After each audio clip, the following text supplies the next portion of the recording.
जय सच्चिदानंद पूज्यश्री. मी लक्ष्मी ममतानी भोपाळहून. बोला.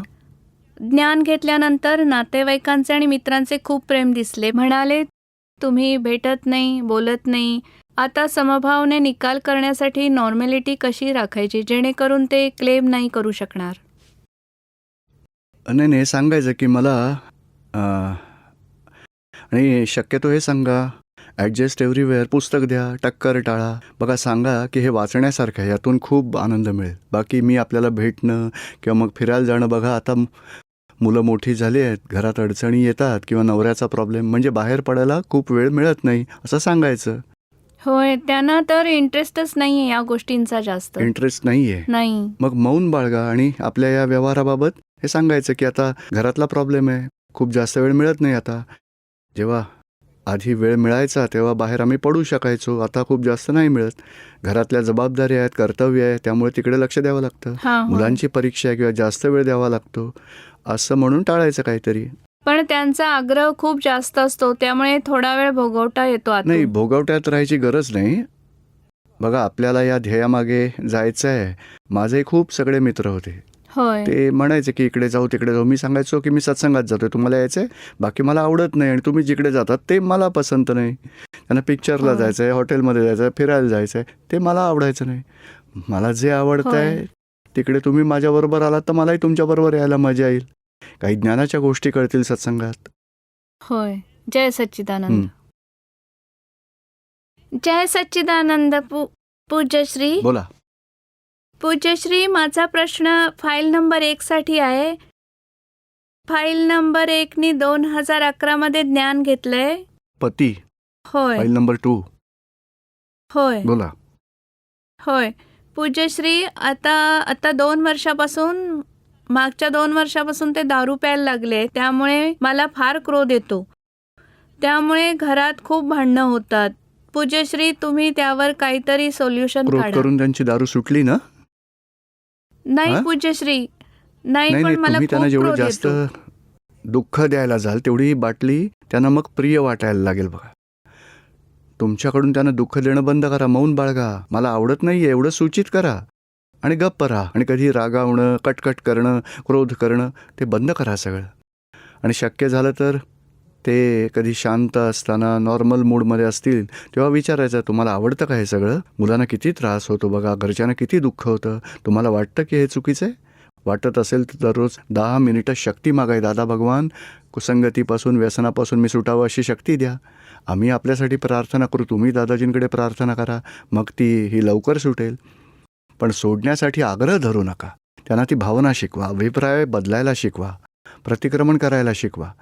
आणि जर ऐकत नसतील किंवा मानत नसतील तर मौनात राहा आणि शुद्धात्म्याकडे प्रार्थना करा. हे शुद्धात्मा भगवान, हे दादा भगवान, यांना सद्बुद्धी मिळावी, कुसंगती आणि व्यसन सुटावं आणि आयुष्यात छान व्यतीत करावं अशी कृपा करा. प्रार्थना करा आणि प्रेमळ व्यवहार ठेवा. खाणं पिणं राहणं सर्व प्रकारचं प्रेम तुमच्याकडून त्यानं देत राहायचं आणि कधी त्रास होईल असं वागायचं नाही. पूज्यश्री, ते फाईल नंबर 2 आलेले आहेत, आपण त्यांना सांगावे पूज्यश्री. आपल्याला जे सांगितलं ते तुम्ही करा. त्यांना विचारायचं असेल तर विचारतील. समजते आता तुम्हाला? होय. काय म्हटलं मी? की आम्ही क्रोध करायचा नाही, रागवायचं नाही, करायचं. भांडण करायचं नाही, चिडायचं नाही आणि भाव बिघडवायचे नाही, तिरस्कार करायचा नाही. बस प्रेमाने समजावायचं कधी मूडमध्ये असतील तेव्हा. आणि इथवर आले आहेत म्हणजे त्यांनाही ते आवडत नाही आहे, कुसंगती, व्यसन काही आवडत नाही, पण रोजच भांडणं. त्यामुळे त्या भांडणामुळे मला ते आवडायला लागलं आहे. आता पुरुष प्रॉब्लेम तिथे होतो. आता तुमच्याकडून तुम्ही त्यांना दुःख देऊ नका एवढा निश्चय करा आणि दादाजींना प्रार्थना करा, त्यांची दारू सुटावी, नक्कीच सुटेल. इथवर आलेत, दादाजींच्या कृपेने हाही कचरा साफ होईल सगळा. होय. जय सच्चिदानंद. राणी गौतम, हिंदवाडा. जय सच्चिदानंद बोला. पूज्यश्री. छिंदवाडाहून आली आहे आणि पहिल्यांदा इथे सत्संगाच्या लाभाचे सौभाग्य प्राप्त झाले. खूप साऱ्या गोष्टी तर मला नाही कळल्या आता, पण माझा एक छोटासा प्रश्न होता आपल्याला, की जे लोक चांगले असतात त्यांनाच आयुष्यात खूप सारा संघर्ष का करावा लागतो? ॲक्च्युली चांगल्या लोकांना संघर्ष करावा लागतो असं नाही. हिशोब असलेल्यांना संघर्ष करावा लागतो, हिशोब नसेल तर नाही करावा लागत. माझा एक छोटासा मी कायम बघितलंय, म्हणजे एक गोष्ट कायम केली की कधी कोणालाही माझ्यामुळे काही त्रास न व्हावा. आणि आताची जी दुनिया आहे त्यामध्ये चलाख आहेत लोक, त्यामुळे कधी कधी असं वाटतं की त्यांच्याबरोबर बेईमानी करावी. नाही नाही म्हणजे बघा गुरुजी, कधी माझा असा प्रयत्न केला की कोणाचा तरी फायदा घ्यावा, पण गुरुजी त्यावेळी त्याऐवजी मला 100 रुपयांचा भूदंड भोगावा लागला आणि हे कायमच होतं माझ्याबरोबर. मग असे का? अध्यात्म विज्ञान काय सांगतं, 4 प्रकारची पापपुण्याची फळं येतात जीवनात. एखादा माणूस चुकीचं काम करतो संपूर्ण दिवस, पण तरी पैसा येतो, बंगला असतो, गाड्या असतात, मजा करतो, तर ते पापानुबंधी पुण्य. पाप बांधतोय, पुण्य भोगतोय. पूर्वजन्मातला हिशोब आहे. एखादा माणूस इन्कम कमी असेल, नॉर्मल असेल, खाण्यापिण्यासाठी पुरेसे आहेत, तरी त्रासात आहे आणि मनाने स्वच्छ आहे. घरी बसला तरी काहीतरी दानधर्म करेल, डोनेशन देईल, देवळात जाईल, भक्तिपूजा करेल, तर ते पुण्यानुबंधी पाप आहे. म्हणजे बाह्य त्रास आहेत लहान मोठे, पण मनात सद्भावना आहे, शांती आहे, समाधान आहे, कोणालाही दुःख नाही द्यायचं, कोणाला मदत करत राहील, ती त्याची भावना सहृदयतेमुळे पुण्य बांधतो आणि पापकर्माचं फळ भोगतोय. बाहेरून तसा आहे पापकर्म. तिसरा प्रकार आहे पुण्यानुबंधी पुण्य. बाहेर सत्संग करतो, भक्ती करतो, सेवा, परोपकार, सगळं कामं करतो आणि अंतरंगातूनही ज्ञानात राहील आणि सद्भावनेत आहे, लोकांना खूप मदत करतो, जास्त हेल्प करतो, पूजा अर्चा करतो, भक्तिमय राहतो. म्हणजे पुण्याचं फळही भोगतो, त्याचवेळी पुण्यही बांधत राहतो. आणि चौथा प्रकार आहे की पापानुबंधी पाप. चोऱ्या करेल, पकडला जाणार आणि म्हणणार ह्या एरियापेक्षा ना त्या एरियात जायला हवं, हे लोक सगळे पकडतात. आणि पापाचं कामही करतो आणि आतून आणखी असं पापाचं काम करेन हे ठरवतो, त्यामुळे पुन्हा पाप बांधतो. हे पापानुबंधी पाप म्हणजे तुम्ही जे म्हणताय, चांगल्या माणसाला खूप त्रास, संघर्ष करावा लागतो, पण चांगला माणूस आतून चांगला राहिला तर चांगुलपणा राखला बा, आणि बाहेरून जर त्रास येतात ते पापकर्मांचा हिशोब आहे तो. हे समजायचं.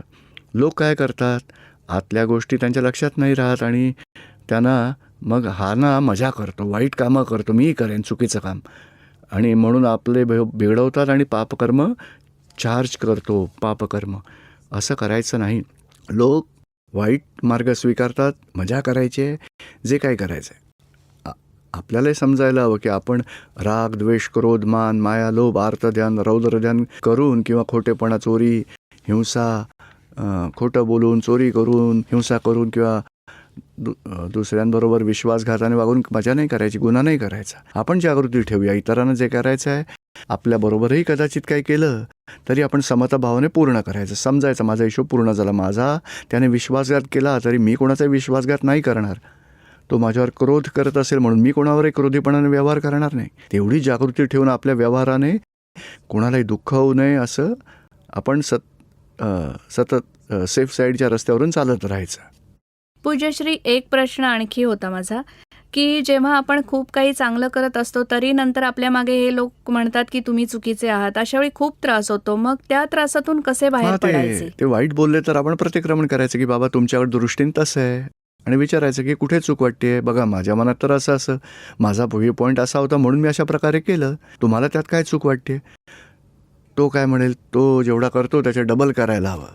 तर ठीक आहे म्हणायचं, खरंच असं नको होतं करायला. तर मग म्हणायचं की मला आतून हे असं वाटतं की हे चुकतं आहे, मी असं करू इच्छित नव्हते, जे होत आहे ते लोक चुकीचं करतायत, मी असं नको होतं करायला, माझं मन तयार नाही, चुकीचं वागायचं नाही आहे, जेवढं पॉसिबल आहे सरळपणे राहायचं आहे, चुकीचा व्यवहार करायचा नाही, असं बोलून तर बघा. तरी ते लोक नंतर चुकीचा मार्ग दाखवत असतील तरी आपण जायचं नाही. आपण का आपल्या संस्कारांचा ऱ्हास करायचा सांगा. कित्येक जन्मातून संस्कार कमावलेत आपण. म्हणजे बघा, सरळ राहायचं, सहज वागायचं, चुका म्हणजे खोटं, चोरी, हिंसा करायची नाही अशा भावना ठेवल्यात. खोटं बोलणं, कपट करणं, लालसेने कोणाचंही नुकसान करणं, ते आपले संस्कार नाहीच आहेत. चांगले संस्कार आपल्याला आहे तर आपण का बिघडवायचे लोकांच्यातला वाईटपणा बघून. धन्यवाद पूज्यश्री. जय सच्चिदानंद. मला माझ्या फाईल सत्संगाला येऊ देत नाहीत, त्यांना त्याचं दुःखही होतं आणि मी मला थोपू शकत नाही सत्संगाला यायचं ना येण्यापासून. सत्संगात, आणि मी स्वतःला थांबवू नाही शकत. हो बरोबर आहे, नाही थांबवायचं, यायचं. मी तर येते, आपण पण वर्षातून किती वेळा सत्संग होतो. 300 दिवस तरी होतो का? हा, नाही मग नाही होत. एका आठवड्यातून एकदा तरी होतो का? महिन्यातून 1-2 वेळा होतो. आता आलाच आहात इथे तर 3 दिवस आहे प्रोग्रॅम. मग त्याचा दोष मला नाही, नाही, लागेल नाही, का? नाही. नाही. त्यांना त्यांना दुःख होतं त्याचं प्रतिक्रमण करा. हा. त्यांच्या मोहामुळे त्यांना त्रास होतोय. त्यांची अपेक्षा आहे आमचं खाणं पिणं, आमच्या सोयीसुविधा सगळ्या सांभाळाव्या, त्यामुळे तुम्ही कुठेही जायचं नाही, इथेच राहायचं. हा, म्हणतात तू घरातच सत्संग हा. ऐक ना, तुझे नाही, बाहेर नाही, भटकायचे वय नाही. डॉक्टरांकडे आपण घरातून त्या औषधांचा व्हिडिओ बघून औषध घेऊ का? डॉक्टरांकडे जाऊ आपण तपासायला? जावं लागेल ना, डॉक्टर औषध द्या. प्रत्यक्ष जावंच लागतं. काही गोष्टी म्हणजे जे आहे जेवढं पॉसिबल आहे पण घरीच राहतो करतो. पण जेव्हा प्रत्यक्ष संधी असते कधी शिबिराला यावं, मग 1 आठवडा मिळेल. पूर्ण आयुष्य मी आपली सेवा केली आहे. माझ्यासाठी मला एवढा वेळ हवाच हवा. मी एवढ्या वर्षभरात 2-3 वेळा शिबिरात, 1-2 वेळा शिबिरात जाईन, 2-4 वेळा सत्संगाचा प्रोग्राम असेल, तेवढं तर मी नक्कीच जाणार आहे. मला भांडायचं नाही आहे, पण माझी इच्छा आहे, माझी भावना आहे, मी सोडू शकत नाही असं म्हणून निकाल करा. त्यांना दुःख झालं तर त्याचं जरूर प्रतिक्रमण करा आणि त्यांच्याही प्रार्थना करा शुद्धात्म्याला, यांना शांती मिळो, ह्यात काही अडथळे येऊ नयेत, या साऱ्यांनाही ज्ञानप्राप्ती हो, त्यांनाही सत्संगाला यावं अशी कृपा करावी. बस दादांना प्रार्थना करते की दादा यांना एक ज्ञानाचा मार्ग मिळेल. बरोबर आहे, करा, जरूर करा, योग्यच आहे. दादा पूज्यश्री, मला ना राग खूप येतो. कोणाचा येतो? तेच तर हे लोक. स्वतःचाच खूप येतो, आतल्यात येतो, जेव्हा फाईल्स मला थांबवतात तेव्हा. नाही, रागवायचं नाहीच आहे. थांबवलं तरी फाईलवर चिडायचं नाही आहे, इतरांवरही नाही. आणि समजून घ्यायचं या संयोगाच्या गोष्टी आहेत. ट्रॅफिक जॅम झाला, कोणाच्या चुका काढणार? आता आपण ट्रॅफिक नाही, प्रॉब्लेम आला तर आपण घरीच नाही जात परत. अर्धा तास 1 तास थांबून मार्ग काढून आपण डेस्टिनेशनपर्यंत पोहोचतो की नाही? मग हे सुद्धा असंच ट्रॅफिक आहे. राग नाही काढायचा कोणावरही. का आपण आपली असमर्थता प्रकट करायची? शुद्धात्म्याला प्रार्थना करा आणि समाधानपूर्वक त्यातून उकल काढा आणि शक्यतो दुःख व्हायला लागलं तरी आपण यायचं सत्संगामध्ये, त्यांच्या दुःखांचं प्रतिक्रमण करायचं. आणि जेवढा वेळ तुम्ही घरात आहात तेवढा वेळ प्रेमाने त्यांच्याबरोबर सगळे व्यवहार करा. आपली जबाबदारी, कर्तव्य चांगल्या प्रकारे पार पाडत राहायचं आहे. जय सच्चिदानंद. मी सुनंदा जैन. जय सच्चिदानंद. बोला. पूज्यश्री, कोणी अगदी जवळची व्यक्ती जर आपला अपमान करत असेल तर अशा स्थितीत काय करायचं? आनंदाने, आरामात अपमान आशीर्वाद देऊन स्वीकारायचा. अपमान म्हणजे मानाची ग्रंथी तो तोडतोय. अहंकाराचा रस, मी चांगली आहे, मी खरी आहे, अहंकाराला तडा जातोय तर त्याचे उपकार मानायला हवेत. आणि आपण आत्म्यामध्ये राहून सुनंदाला सांगायचं आहे, नमा बघा, जमा कर उपकार आहे, मानाची ग्रंथी तोडतोय तो. आणि शक्य असेल तर दादाजींच्या अपमानाला सामोरे जाण्यासाठीच्या ज्ञानाच्या चाव्यांच्या दादावाणी आहेत. आणि आप्तवाणी 1ली, 2री, 10वी, 9वी आप्तवाणी सगळ्यांमध्ये खूप मान अपमानाच्या चाव्या मिळतील तुम्हाला. होय. मानाबाबत जागृत राहायचं आहे. चांगलं बोलत असेल कोणी तरीही जागृत राहायचं आहे. आपल्याबद्दल वाईट बोलत असेल आणि अपमान वाटला तरी जागृत राहायचं आहे.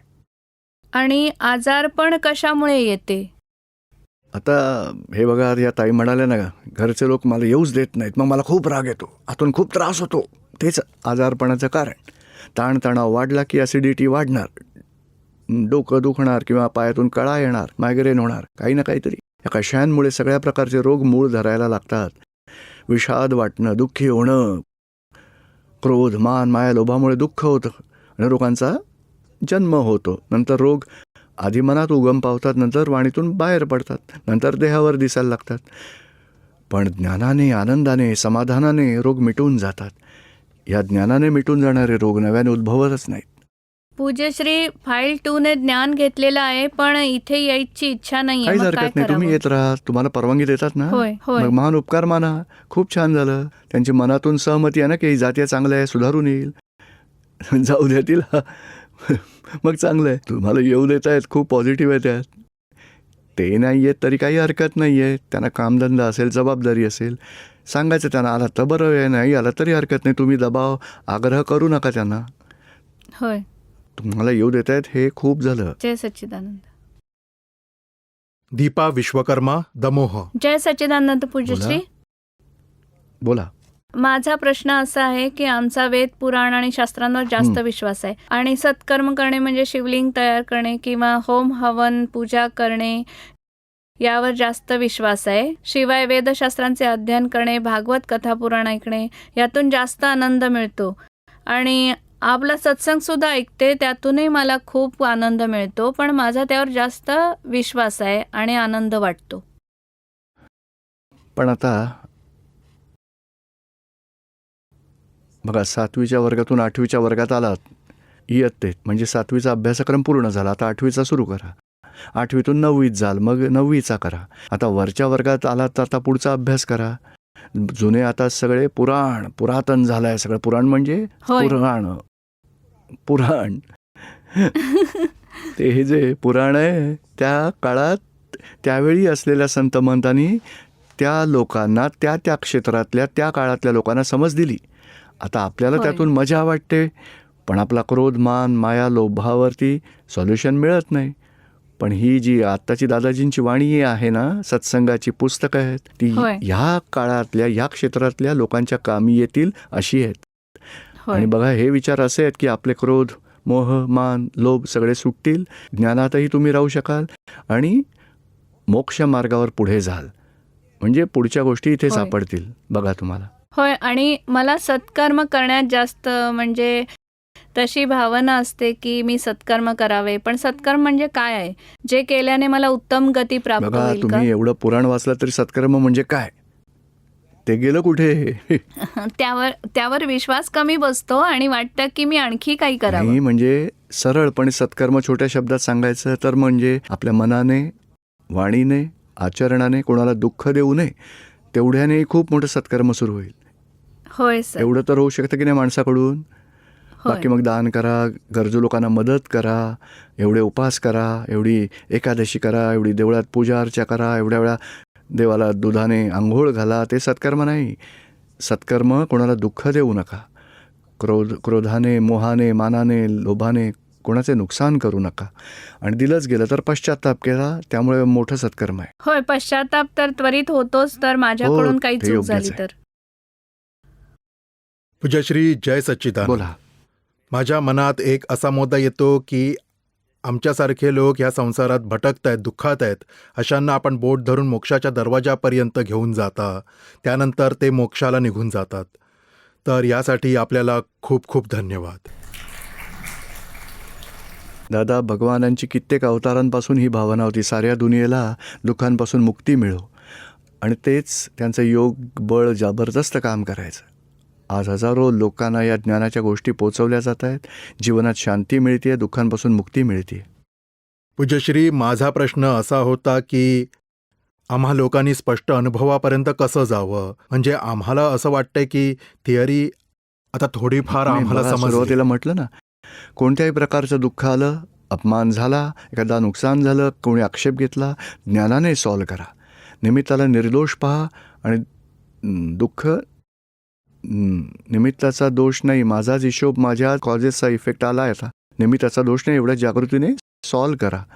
आपण काय करतो, आपलं दुःख मिटवायला समजा कोणी काही आक्षेप घेतला तर त्याला शिव्या देऊ किंवा त्याच्या समोर जरी नाही बोललो तरी इतरांबरोबर त्याची चर्चा करू. माणूस कसा आहे, एवढी मी मदत करतो तरी नावं ठेवतो, वाईट साईड बोलतो, मग माणूसच असा आहे, तो सगळा खोटारडा माणूस आहे, म्हणजे असं बोलून आपण आश्वासन घेतो. पण जर त्या माणसाने आक्षेप घेतला आणि आपल्या अहंकाराला ठेच पोचली तर अहंकारापासून वेगळं राहून आत्म्यात राहा. अहंकाराला तपाकडे, अहंकाराच्या भोगवट्याकडे तप म्हणून बघा. म्हणजे हा कचरा जाळून टाकतोय, उपकार आहेत निमित्त. कोणतंही दुःख आलं तरी समताभावाने पूर्ण करायचं आहे. त्यामुळे ते दोष दूर होऊन नष्ट होतील आणि अंश अनुभवाचे वाढतील. आत्म्याच्या जेवढी जागृती ठेवा ना, त्यालाच तप म्हणतात. आणि तपामुळे अनुभवाचे अंश वाढत जातील. हाच उपाय आहे, त्याचंच फळ. म्हणून आपण स्पष्ट वेदनपर्यंत पोचू. अस्पष्ट वेदन आपलं सुरू होतं ज्ञानानंतर. आता रोज कोणीतही नुकसान झालं, कधी काही दुःख आलं, कोणी अपमान केला, तो समता भावनेने पूर्ण करा. आणि समता भाव नाही राहिला तर दुसरा उपाय करायचा नाही. म्हणजे चला टी व्ही बघायला बसलो किंवा सिनेमा बघत बसलो, इंटरनेटवर सर्च करून त्यात घुसलो, मोहात काहीतरी, अशावेळी ते तप पेंडिंग राहील. बघा, कधी काही किरकोळ प्रॉब्लेम येतात, प्रतिकूल परिस्थितीतही तप करायचं आहे. आणि आपलं ते तप पूर्ण न झाल्यानेच किंवा दुसऱ्या सुखामागे धावलो आणि तेच दुसरं सुख घ्यायला गेलो 5 मिनिटांनी आणि किंवा कशायाचं सुख घ्यायला गेलो, तिथेच आत्म्याच्या सुखाचा अनुभव थांबतो. तोच स्पष्टवेदन येण्याला थोपवतो.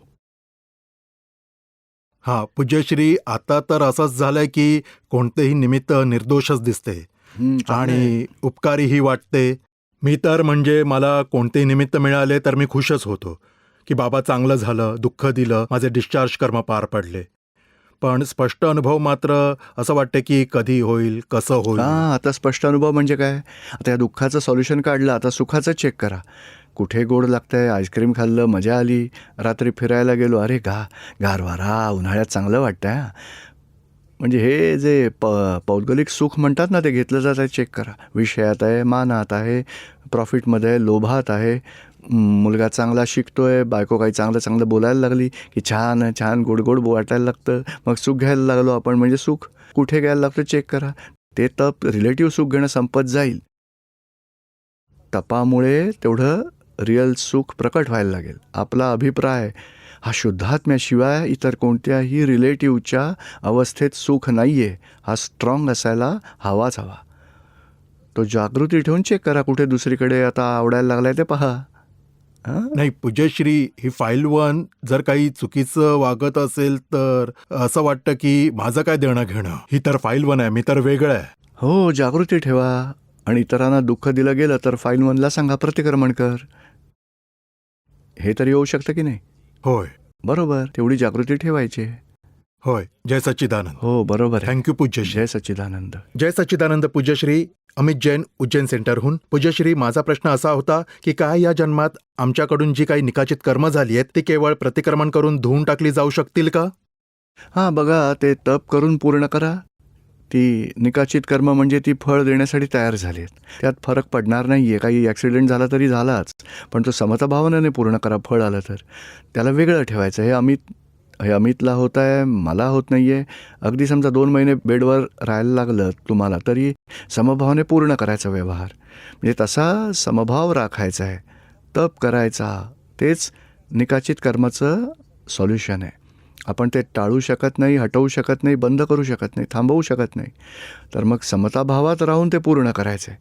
समभाव, ज्ञानाने समभाव राहतो. आणि या ज्ञानाने समभाव राहिला तर मग प्रतिक्रमणाचं तर काय की जर निकाचित कर्मांच्या उदयाच्या वेळी जर कोणाचा राग आला, म्हणजे आपण आजारी असू आणि एखादं औषध वेळेवर नाही मिळालं, घरच्यांवर चिडलो आणि त्यांना दुःख दिलं, तर प्रतिक्रमण करायचं आहे. बाकी निकाचित कर्म तर समता भावनेने पूर्ण करायचं. जेव्हा ज्ञान घेतले नव्हते त्याआधी अज्ञानामुळे खूप सारे कषाय झाले होते, जीवांची हो. हिंसा सुद्धा खूप झाली, लोकांवर खूप क्रोध केला, तर मग खूप क्रोध, मान, माया, लोभ झाले. ते तर प्रसंग त्याचे स्मरून मग प्रतिक्रमण करा. अमितकडून प्रतिक्रमण करून घ्या की चला, लहानपणापासून आजवर कोणा व्यक्तींना दुःख दिलं गेलं आहे, घरातले, आसपासचे, स्कूल, कॉलेज, फ्रेंड्स. प्रतिक्रमण एकानंतर एक व्यक्तीला आठवून फ्री टाईम असेल सुट्टीच्या दिवशी तर बसायचं जरा अर्धा तास, प्रतिक्रमण करायचं. आता स्थूलमध्ये जे आठवतं त्याचे तर करतोच, पण जे सूक्ष्मातले ते आठवते नाही. मग त्याचं काही काय? हरकत नाही. जेवढं स्थूल आठवतील तेवढं करा. नंतर विषयविकारातले दोष तरी धुवून टाका. जेवढं शक्य आहे तेवढं करा. बाकीचं जनरल असं म्हणून टाका की जे काही राहिले आहेत मनापासून क्षमा मागतोय. ह्या जन्मात, पूर्वजन्मात, जन्मजन्मांतरात ज्या काही चुका झाल्या आहेत, राग, द्वेष, मोह विषयामुळे, त्याची माफी मागतो. एकेका व्यक्तीबरोबर असं शेवटी म्हणून प्रतिक्रमण पूर्ण करायचं. जय सच्चिदानंद. अभय चौहान. जय सच्चिदानंद पूज्यश्री. पूज्यश्री, माझे अभ्यासात लक्ष नाही लागत अजिबात. जेव्हा मी अभ्यासाला बसतो तेव्हा पुन्हा पुन्हा म्हणजे वेगवेगळे विचार येतात. वाटतं कार्टून बघावे, TV बघावा, कधी मी मोबाईल बघावा असे. पण परीक्षेत किती 80% पडतात का 90%? नाही, किती आकडा सांगा ना, किती पर्सेंटेज? म्हणजे ह्याच वेळी 52%, ओ. 54% पडले. आणि मोबाईल पाहिल्यावर किती टक्के मार्क्स वाढतात? वाढतात? बाहेरचे पर्सेंटेज देतात का? नाही, तुम्ही 12 तास मोबाईल पाहिलात, तुम्हाला 90% यायला हवेत, मग देतात का ते? नाही, मोबाईलमधले फ्रेंड्सही कोणी मदत नाही ना करत? नाही. तर मग आधी अभ्यास एवढा करा, आपल्याला 85% एवढी मेहनत करा, हा, आणि नंतर वेळ असेल तेव्हा पुढचं बघायचं. आणि मोबाईल, TV, मूवी यात वेळ घालवायचा असं काही नाही त्यात. त्याऐवजी बाहेर अर्धा तास क्रिकेट खेळून या फ्रेंड्स बरोबर, हा, मी जातो ना. व्हॉलीबॉल, फुटबॉल काही खेळा, पण मोबाईलपासून दूर राहा जरा. कारण आता जर अभ्यास नाही केलात, कोणत्या इयत्तेत आहात तुम्ही? मला आता 9वीत चढवले आहे. चढवलं आहे म्हणजे अजून 9वी, 10वी, 11वी, 12वी सगळं कॉलेज बाकी आहे ना. होय. म्हणून आता चांगला रिझल्ट लागेल असा प्रयत्न करा. हां, दादाजींकडे प्रार्थना करा, असीम जय जयकार करा, अभ्यास करा, मग रिझल्ट चांगला हो. लागेल. आई बाबा किती मेहनत करून कमावून पोटभर जेवून घालून शाळेत पाठवतात आणि अभ्यास नाही चांगला केला तर त्यांना किती दुःख होईल. हां आणि तुमचाही करिअरचा प्रश्न आहे ना. चांगलं करिअर असेल तर चांगली नोकरी मिळेल, पूर्ण आयुष्यात चांगलं जाईल. लक्षात ठेवा, अभ्यास पूर्ण करा. हं? हां माझा आणखी एक प्रश्न आहे पूज्यश्री, की माझे मित्र मला खूप चिडवतात, तू वेडा आहेस, गाढव आहेस, असं काहीतरी खूप चिडवतात. त्यामुळे मला खूप राग नाही नाही, येतो. रागवायचं नाही. राग येऊ द्यायचा नाही. बघा, हां. दादाजींना पण चिडवायचं, दादाजी तुम्ही गाढवासारखे, गाढव तर खूप मोठं 50 किलो ओझं उचलू शकतो, माझ्यात तेवढी ताकद नाही, मी तर खूप छोटा माणूस आहे. मग दुःखी मग कोणी म्हणायचं तुम्ही बावळट आहात. अरे तुला तर आजच कळलं, मी तर ओळखतो स्वतःला, पटेल खूपच बावळट आहे, आधीपासून लहानपणापासूनच बावळट आहे. हां. मग बघा, काही भांडण होईल का? हरकत नाही, म्हणू द्या गाढव आहे, गाढव तर मोठं असतं, मी तर लहान माणूस आहे, असं हां. म्हणायचं. थट्टा मस्करी करतात, आपणही खुश व्हायचं. हां कारण जेवढे त्यांच्यावरती रागवाल तेवढे ते जास्त वेळा चिडवत राहतील. आणि जेवढं चिडणं बंद कराल, हसण्यावारी न्याल, तेवढी त्या लोकांना मजा नाही येणार. मग त्यांचं चिडणं हळूहळू मग बंद होईल. हां आणि मला दादा भगवानांची जी सेवा करता येते ते मला मनापासून खूप आवडते. हो, ते करत मी ते राहायचं, करतोच. ते करायचं. मी प्रत्येक वेळी करतो. मी राजननगर सेंटरवर मला रजिस्ट्रेशनची सेवा करायला मिळाली कायमची, तर मी ती करतो. ती अवश्य करा. पण अभ्यासात पर्सेंटेज 52 म्हणजे आता दादाजी म्हणायचे असीम जय जयकार करून अभ्यास करा, 20% तरी वाढतील. हं. तेवढे प्रयत्न करा. हां ठीक आहे. हां, जय जय सच्चिदानंद. सच्चिदानंद.